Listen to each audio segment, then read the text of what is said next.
자, 지난주에 제가 드린 말씀 기억이 나십니까? 예수님의 동생 야고보가 목회했던 신약의 첫 교회인 예루살렘 교회도 심각한 문제들이 많았습니다. 내용들을 보면은 이게 교회가 맞는가 싶을 정도의 그런 문제, 또 다툼, 분열 이런 것들입니다. 오늘날 관점에서 생각해 보면은 불신 사회에서도 어느 정도 구성원들의 수준이 일정 이상 올라간 그런 기관, 단체에서도 일어나지 않는 일들이 소위 말해서 성령 충만함을 받았다고 하는 교회에서 그런 일들이 일어났습니다. 제가 오늘 드리고자 하는 말씀, 고린도 교회도 이와 같은 상황이었습니다. 고린도 교회는 바울이 전도해서 설립을 하고 그리고 목회한 그런 교회였지만은 고린도전서 전체 내용을 읽어보면은 이게 교회가 맞는가 싶을 정도의 심각한 문제들이 교회 안에 또 구성원 간에 일어났습니다. 크게는 5가지로 볼 수 있는데 간략하게 정리를 하자면은 교회 안에 불신자도 하지 않는 음란한 일이, 즉 성적인 타락이 일어났습니다. 그리고 모든 교회 성도들이 성령의 은사를 다양하게 또 충만하게 받았으면서도 오히려 그것 때문에 하나님께서는 교회를 섬기게 하고 유익하게 하라고 주신 은사들이었지만은 오히려 그것 때문에 교회 안에서 더 큰 혼란이 또 갈등이 일어났습니다. 그 다음에 그 주변 도시의 영향을 받아서 신전에서 우상 숭배가 많이 일어났기 때문에 자연 교회 안에서도 여기에 참여하는 사람들이 있었고 자연히 교회 안에 팽팽하게 양분되어서 나타난 다툼이 우상의 제물을 먹어도 되느냐 안 되느냐 가지고 한참 동안 논쟁을 하는 일이었습니다. 그 다음에는 교회 안에 파벌이 있었습니다. 교회 안에 크게 4개의 파가 나누어져서 나는 바울파다, 베드로파다, 아니면 아볼로파다, 또 예수파다 이렇게 나누어서 심각하게 대립을 하고 갈등하는 일이 일어났습니다. 아마 5번째 문제는 이것의 연장으로 보입니다. 이렇게 파벌이 나누어져 있다 보니까 서로 다투는 가운데 싸움이 그치지 않으니까 세상 법정에까지 고소하는 일이 일어났습니다. 자, 바로 이 문제를 오늘 1절 말씀부터 다루고 있습니다. 1절에 보면은 너희 중에 누가 다른 이와 더불어 다툼이 있는데 구태여 불의한 자들 앞에서 고발하고 성도 앞에서 하지 않느냐. 교회 안에서 같은 성도끼리 서로 다투다가 이게 끝나지 않으니까 결국은 사회법정에 고소하는 일까지 일어난 사건을 지금 바울은 지적을 하고 있습니다. 1절 말씀 뒷부분에 보면은 불의한 자들 앞에서, 즉 예수 믿지 않는 자 앞에서 하나님의 자녀라고 하는 사람들이, 성도라고 하는 사람들이 불의한 사람들, 구원받지 못한 사람들에게까지 가서 우리가 이렇게 다투고 있으니까 이 문제를 해결해 주세요, 이렇게 소송을 제기하는 일까지 일어났습니다.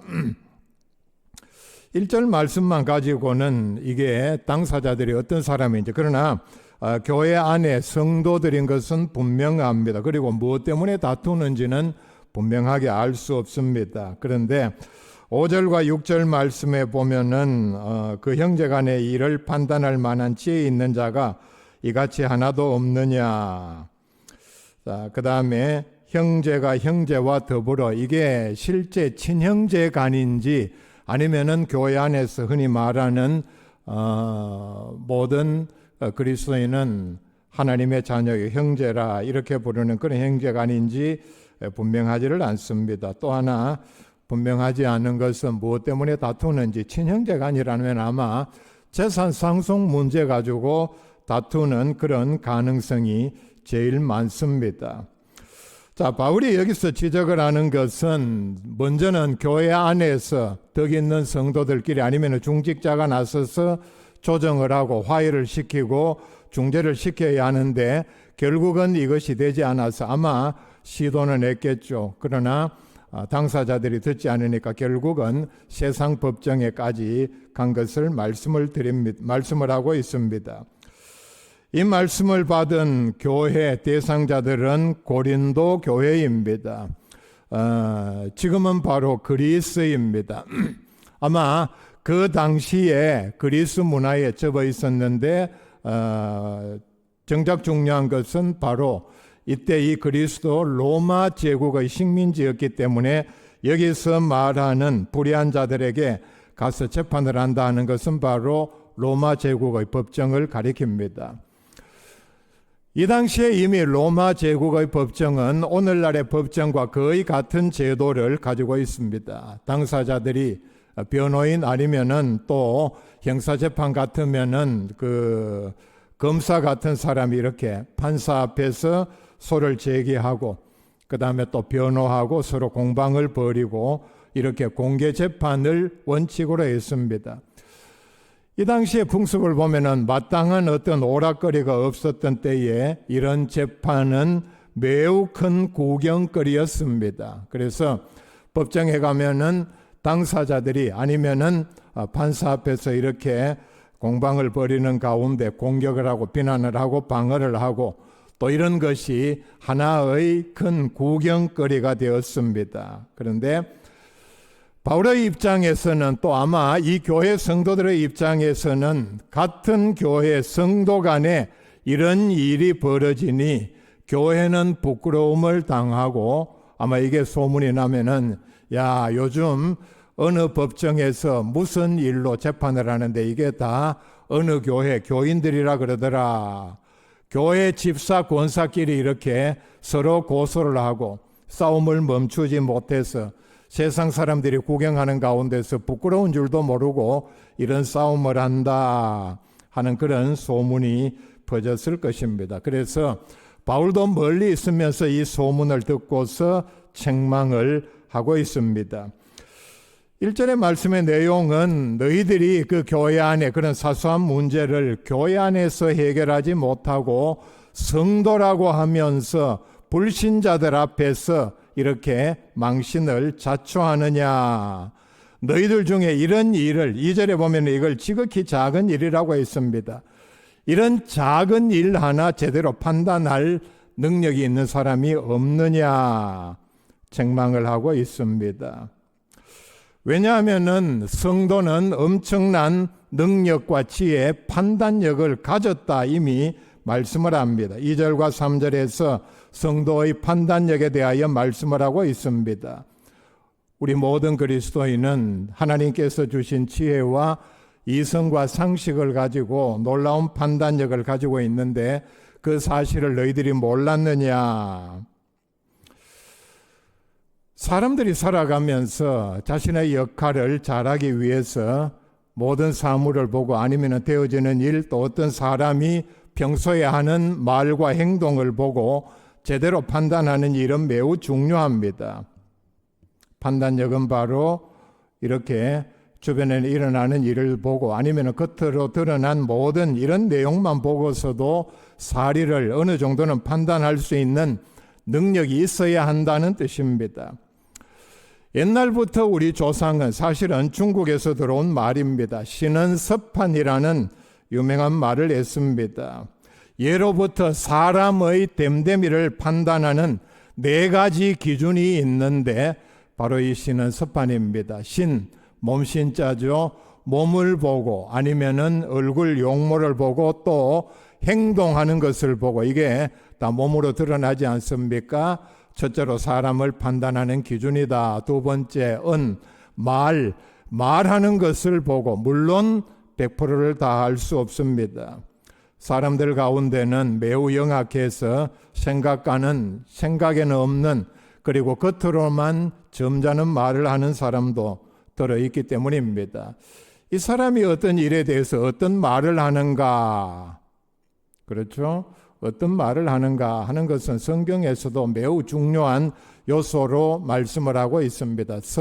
글서자입니다. 글을 어떻게 쓰는가. 옛날에는 조선시대 때 과거도 글을 써서 이렇게 평가를 했으니까 글씨 자체, 그 다음에 그 내용, 그리고 논리적인가, 매우 어떤 합리적인 주장을 하고 있는가, 그리고 이 사람이 이 글을 통해서 얼마만큼의 자기 지식이 있고 주장이 분명하며 사리에 맞는 말을 하는가. 자, 오늘 제가 말씀드리고자 하는 이 마지막이 바로 판자입니다. 판단력. 그러니까 사람이 어떤 일을 당했을 때 아니면은 주변에 어떤 일어나는 일들을 보고서 어떻게 판단하는가. 사건과 사물을 보고서, 사람을 보고서 판단을 하는 능력이 이 신앙서판의 네 번째 요소에 해당합니다. 건전한 그리고 합리적인 판단력이 있어야 제대로 된 사람 구실을 한다 하는 그런 뜻입니다. 참 우리가 뉴스를 보면 아니면 주변에서도 일어나는 일들을 보면은 이 판단력에 이 신자에 뭐 생긴 게 타고나기를 그렇게 생긴 건 어떡합니까? 그래서 이 말과 배치되는 말이 사람은 절대로 외모를 보고서 판단해서는 되지 않는다 하는 말도 있죠. 그게 더 옳은 말이죠. 근데 보면은 어떤 사람은 저 사람은 사리 분별력이 아니면 판단력이 저것밖에 되지 않는가.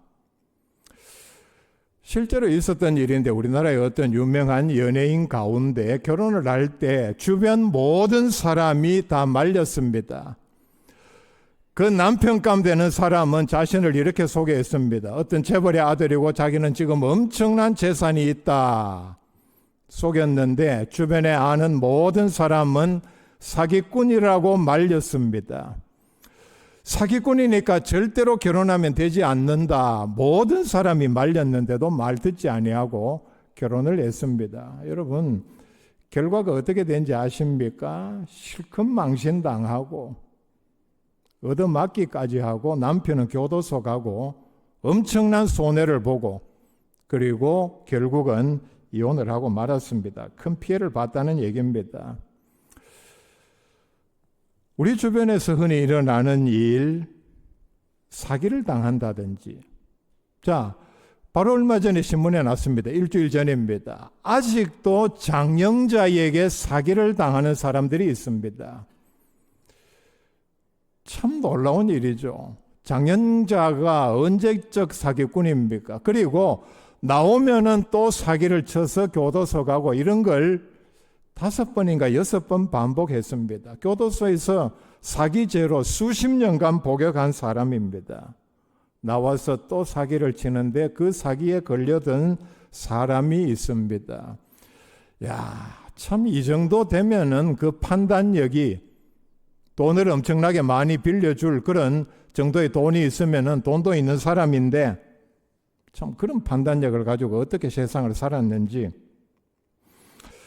2절 말씀 앞부분에 보면은 성도가 세상을 판단할 것을 너희가 알지 못하느냐 말씀을 합니다. 우리는 바울이 여기서 이런 말씀을 하는 건 다 여기 이유가 있습니다. 우리는 장차 세상을 판단할 사람들입니다.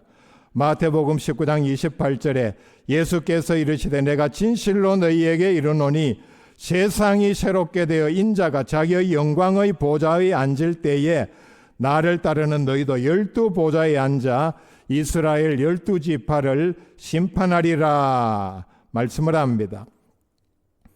세상 끝날에 그리스도께서 행하시는 마지막 심판에 성도들도 함께 참여한다는 뜻입니다. 엄청난 신분에 엄청난 이런 판단력을 가진 사람들이 성도들이라는 뜻입니다. 다시 2절 말씀 그 뒤에 보면은 세상도 너희에게 판단을 받겠거든 말씀을 하죠. 세상은 그때 가면은 바로 우리 그리스도인의 판단의 대상이라는 뜻입니다. 그때가 되면은 저와 여러분은 세상의 모든 대상을, 세상의 모든 일을 예수님과 함께 심판한다. 3절에 보면 우리가 천사를 판단할 것을 너희가 알지 못하느냐.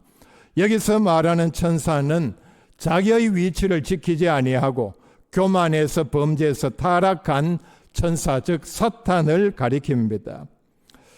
베드로후서 2장 4절에 하나님이 범죄한 천사들을 용서하지 아니하시고 지옥에 던져 어두운 구덩이에 두어 심판 때까지 지키게 하셨으며, 바로 마지막에 이런 타락한 천사에 대해서도 심판이 일어나는데 여기에 바로 모든 성도들이 함께 참여를 한다. 자, 이 사실이 매우 중요하기 때문에 이 편지를 받은 고린도 교인들에게 또 오늘 우리들에게 중요한 사실을 환기를 하고 있습니다. 2절과 3절에 거듭 너희가 알지 못하느냐, 너무나도 분명한 사실, 그리고 엄청난 권한이 있다는 사실을 여기서 말씀을 합니다. 이게 무슨 말입니까? 이런 판단을 할, 판결을 할 능력과 지혜가 있다는 뜻입니다. 장차 세상을 그리고 천사들까지 판단할 수 있는 능력을 가진, 또 지혜를 가진 너희들이 2절 말씀 뒷부분에 보면은 지극히 작은 일 판단하기를 감당하지 못하겠느냐 말씀을 하고 있습니다.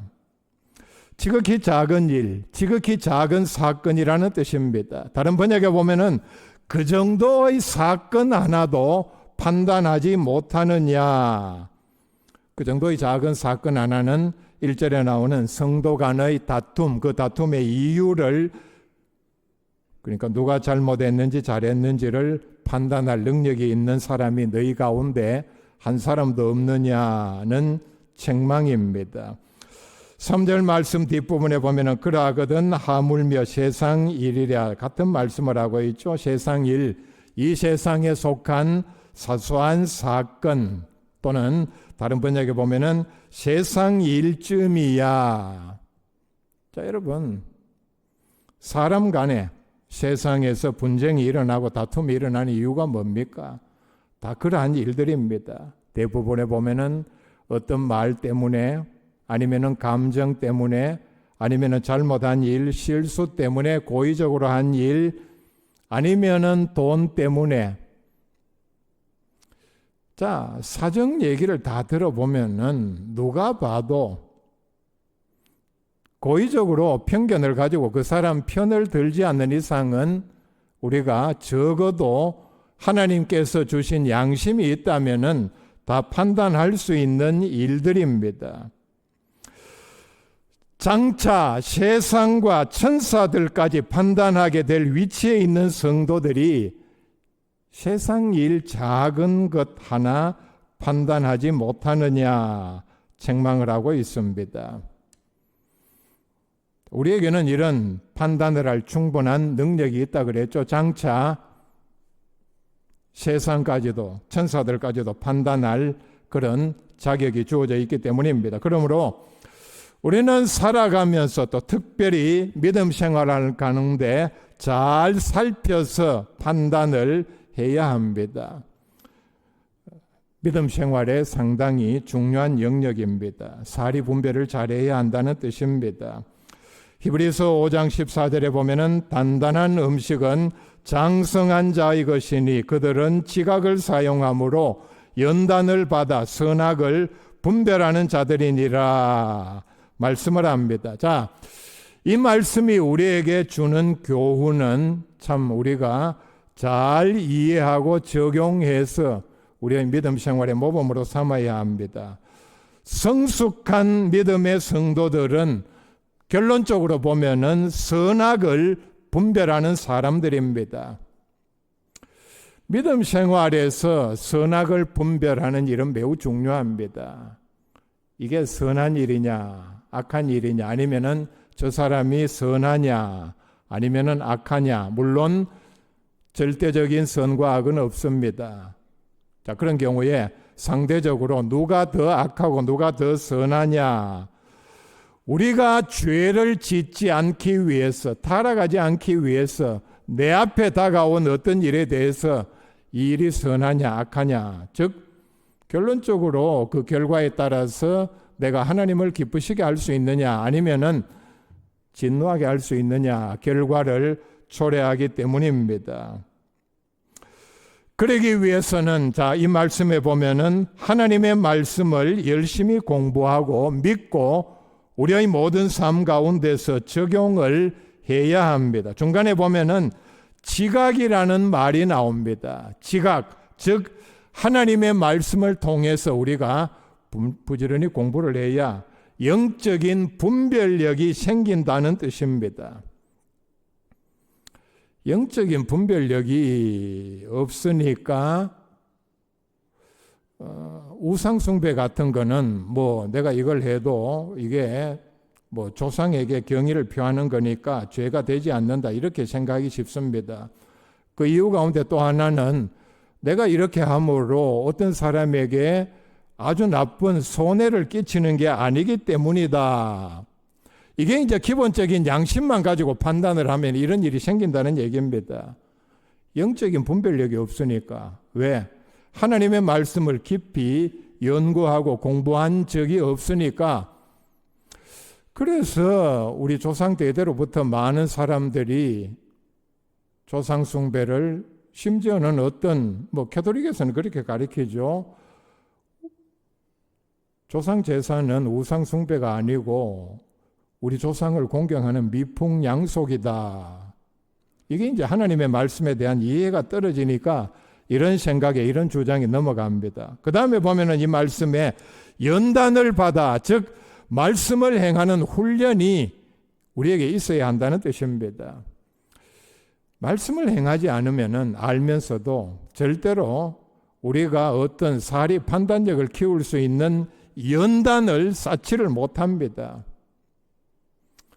판사들도 그런 훈련을 하죠. 바로 판결을 하는 것이 아니라, 재판에 임하는 것이 아니라 한참을 이렇게 보고 배우고 수습을 하고 배운다는 뜻입니다. 그리고 판례를 통해서 이런 판례는, 이런 경우는 이 사람에게 어느 정도의 죄를 이렇게 하는 그런 연단의 과정을, 즉 훈련을 받는다는 얘기입니다. 즉 하나님의 말씀을 통해서 실천을 하면서 말씀을 행하는 훈련을 해야만 제대로 된 선악을 분별할 수 있다는 말씀입니다. 마태복음 24장에 보면은 말세에 일어날 현상에 대하여 말씀을 하면서 미혹을 받지 않도록 주의하라 말씀을 합니다. 무슨 얘기입니까? 말세에는 거짓 그리스도, 거짓 선지자들이, 즉 이단을 가리킵니다.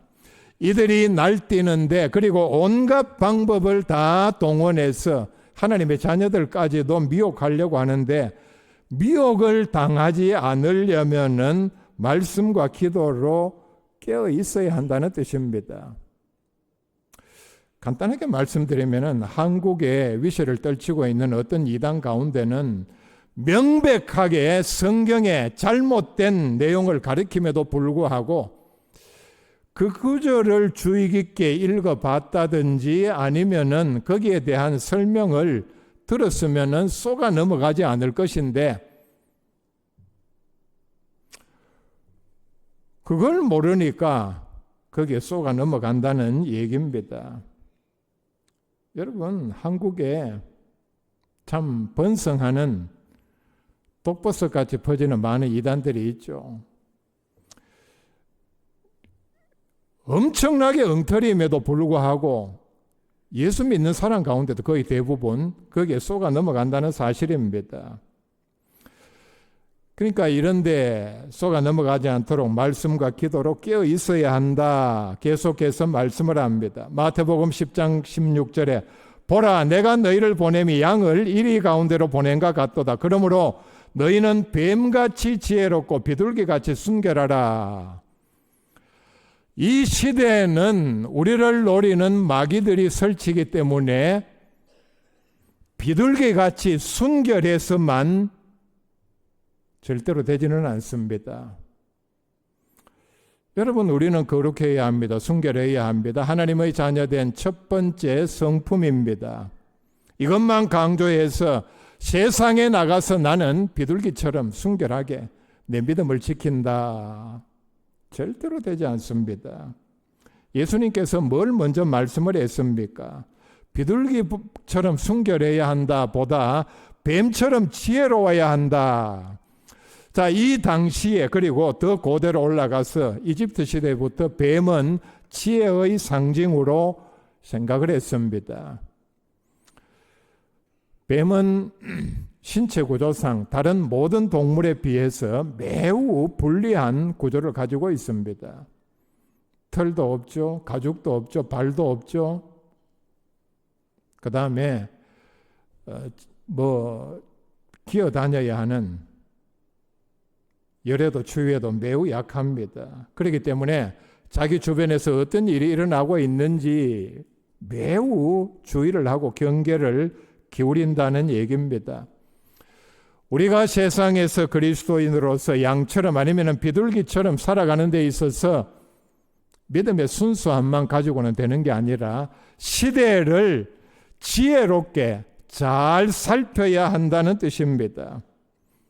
자, 그러면 어떻게 해야 하는가? 야고보서 1장 5절에 보면은 너희 중에 누구든지 지혜가 부족하거든 모든 사람에게 후히 주시고 꾸짖지 아니하시는 하나님께 구하라 그리하면 주시리라 말씀을 합니다. 여기서 말하는 지혜는 바로 이 세상을 바로 보는 악의 세력이 어떤 것들인지 바로 분별하는 이런 판단력을 가리킵니다.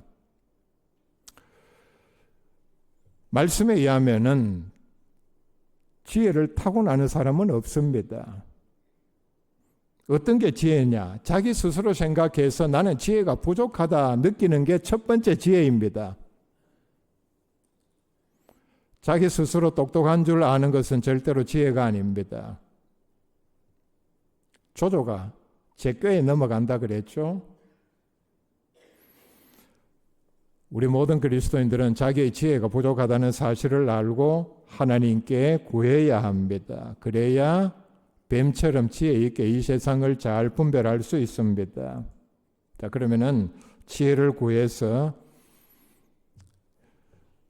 하나님 앞에 인정받은 솔로몬의 경우, 솔로몬은 열왕기상 3장에 보면은 하나님 앞에 이런 기도를 드렸습니다. 누가 주의 이 많은 백성을 재판할 수 있사오리까? 듣는 마음을 종에게 주사 주의 백성을 재판하여 선악을 분별하게 하옵소서. 지혜를 달라. 왕은 그 당시에 최고의 재판관인데, 자, 여러분, 판사가 아니면 왕이 재판석에 앉아서 두 사람이 서로 고소를 하고 자기는 죄가 없다고 하는데 어떻게 판결을 내릴 수 있습니까? 아마 솔로몬은 이 사실을 잘 알았던 것 같습니다. 그리고 자기가 지혜가 부족한 줄로 생각을 했습니다. 이게 가장 큰 지혜라 그랬죠. 사람이 가질 수 있는. 분명히 밧세바와 다윗의 사이에서 난 아들이면은 엄청난 그 세상적으로 하는 말로 지혜를 가진 사람임에 분명합니다. 그럼에도 자기의 지혜의 부족함을 깨닫고 하나님 앞에 구하고 있습니다. 자, 선악을 분별하게 하옵소서. 재판할 때에 누가 선한 사람인지 악한 사람인지를 분별하게 판결하게 해달라. 이게 지혜를 구하는 목적입니다. 하나님께서는 전무후무한 지혜를 주셨고 구하지 않은 것까지도 덤으로 주셨습니다. 솔로몬이 이런 지혜를 받은 것을 바로 즉각적으로 같은 장에서 이 사건을 예를 듭니다. 두 여자가 아들 하나를 가지고 데려와서 재판을 하는데 산 아들이 내 아들이다 인정해 달라는 내용입니다. 내용을 보면은 장녀 둘이가 한 집에서 살았는데 각각 같은 시기에 아들을 낳았습니다. 그런데 생모가 이렇게 자다가 잘못 이렇게 눕는 바람에 몸부림하는 바람에 아들 하나가 깔려 죽자 산 아들로 바꿔치기를 했습니다. 그리고 서로가 산 아들이 자기 아들이다. 이 당시의 과학으로는 절대로 밝힐 수 없는 영역입니다. 솔로몬은 어떻게 판결을 합니까? 칼을 가져오너라. 그리고 산 아이를 똑같이 반으로 나누어서 두 여자에게 각각 나누어 주라. 이렇게 판결을 했죠. 그때에 산 아들의 어머니는 이 산 아들을 저 여인에게 주고 절대로 죽이지 마라 예언을 합니다. 죽은 아들의 어머니는 어떻게 요구를 했습니까? 내 것도 말고 네 것도 말고 똑같이 나누라. 자, 보면 이 여자도 참 멍청한 여자입니다. 우리는 분명히 이 사실을 짚고 넘어가야 합니다.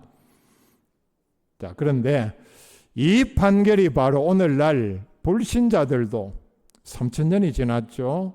입에 오르내리는 그 유명한 솔로몬의 판결입니다. 그런데 열왕기상 3장 28절에 이 사건을 이렇게 말씀을 합니다. 이는 하나님의 지혜가 그의 속에 있어 판결함을 봄이더라. 솔로몬의 지혜로 판결한 그런 내용이 아니라는 얘기죠. 하나님의 지혜가, 하나님께서 주신 지혜가 바로 이 유명한 솔로몬의 판결을 내리게 만들었다 말씀을 합니다. 우리에게도 이런 판단력이 있어야 합니다. 왜? 솔로몬은 하나님께 지혜를 구해서 이런 지혜를 얻었기 때문입니다. 판단력을 얻었다는 뜻입니다. 우리는 이 땅에서 살아가면서 솔로몬이 그러했던 것처럼, 자, 솔로몬이 이렇게 판결하지 않았으면 이 판결은 어떻게 됐겠습니까? 오늘날 흔히 볼 수 있는, 입증할 수 없으니까 두 사람의 아들로 하고 공동 양육하라. 아니면은 뭐 이게 최선의 판결이라고 봅니다. 아니면은 그 반대가 되었다면은 아이를 실수로 죽인 어머니에게 이 아이를 주고, 자, 이런 판결이 어떻게 있을 수가 있습니까? 분명히 솔로몬은 하나님께서 주신 지혜를 가지고 선과 악을 잘 분별을 했습니다. 우리에게도 이런 지혜 분별력이 있어야 한다는 뜻입니다. 믿는다고 하면서 선악을 분별하지 못하는 사람들도 있습니다.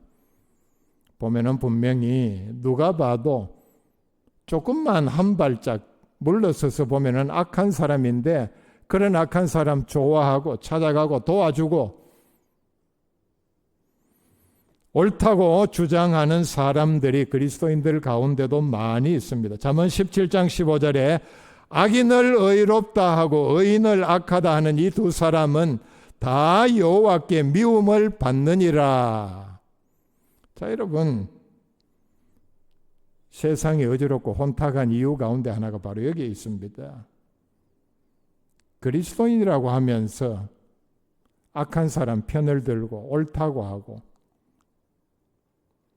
옳은 사람을 악하다 그러고 욕을 하고 매도하고 심지어 저주까지 하는 이런 일들 때문에, 여러분, 그래서 세상의 악인들이 얼마나 득세를 합니까? 그리스도인은 주변에 있는 의인과 악인을 잘 구별해야 합니다. 그리고 악인에게 속지 말아야 합니다. 특히 정치인들에게, 악한 정치인들에게 자기만 위하고 나라 일은 안중에도 없고 뇌물을 받고 자기 배만 불리는 이런 악한 정치인들, 표만 되면은 나라가 망하는 일도 주저하지 않고 법을 만들고 정책을 펴는 이런 정치인들 잘 분별해야 합니다. 뱀의 지혜가 있으면은 분명히 구별할 수 있습니다. 비둘기처럼 순전하기만 해서는 결국은, 성경에도 그런 예가 나오죠. 비둘기는 순전해서 사냥꾼이 쳐놓은 그물에 그냥 스스로 날아 들어가서 걸린다. 결국은 이런 악한 정치들에 속으면은 그런 나라의 미래는 없습니다. 그렇기 때문에 누가 거짓말하는지 나라를 왜 하는지 잘 분별을 해야 합니다. 우리는 장차 세상과 천사들을 판단할 성도들입니다. 그러니까 이미 우리는 엄청난 지혜와 능력을 받은 하나님의 자녀들이라고 말씀을 합니다. 그래서 세상의 작은 일도 잘 판단하는 지혜 있는 성도들 다 될 수 있기를 바랍니다.